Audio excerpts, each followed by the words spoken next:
విధులుండాలి కాగల సతుకులను వారు వారు గృహములకు పంపితే వేని ఏకాంతముగా నీకు ఒక రహస్యం విన్నాను సార్.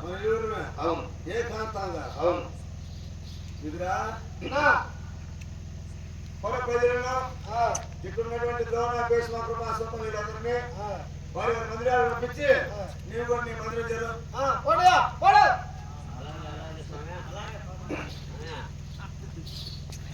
ఏమిటైనా రహస్యమంటావే తండ్రి?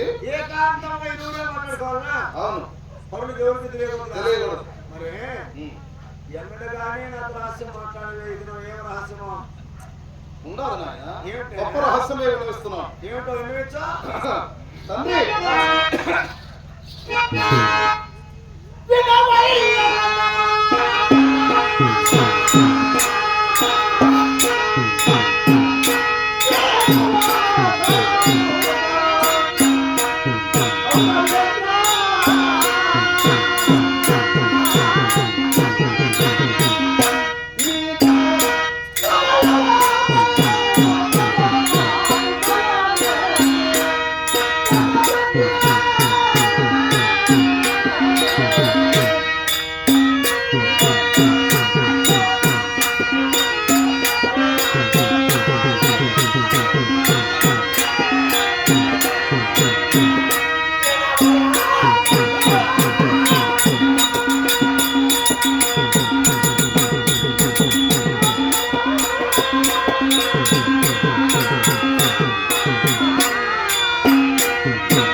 అయినా జన్మించిన మాకు ఏ ప్రయోజనం ఉన్నది?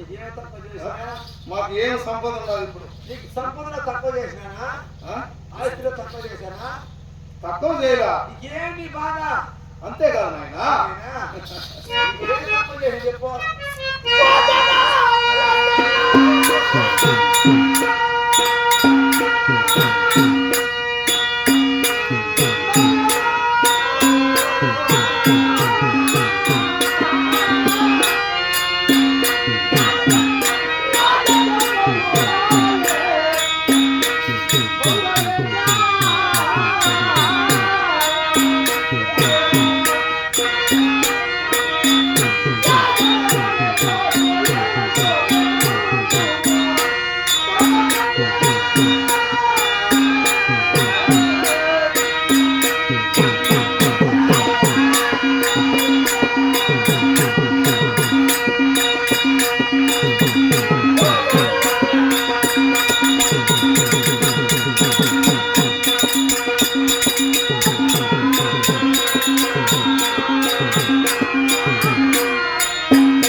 నూరు మంది కుమారులు జన్మించాం. నిజమే.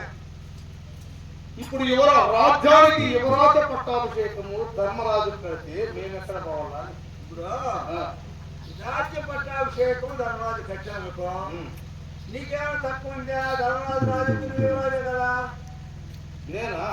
పెద్దవాడు ధర్మరాజు, అవును. రెండవాడు నీవు. ధర్మరాజు రాజు యువరాజు నీవు. తండ్రి, నీవు కొంచెం అమాయకత్వంతో మాట్లాడుతున్నావు. ఎందుకు?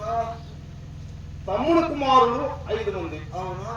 నీ కుమారులు 9. అవును. తమ్ముడు కుమారుల్లో పెద్ద కుమారుడు వచ్చి ధర్మరాజుకి యువరాజు పట్టాభిషేకం చేశావు అనుకో, అవునా?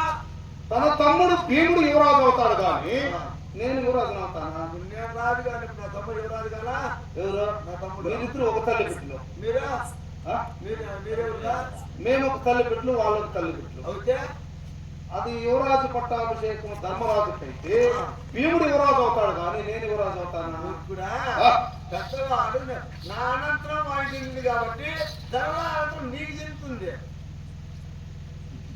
తండ్రి,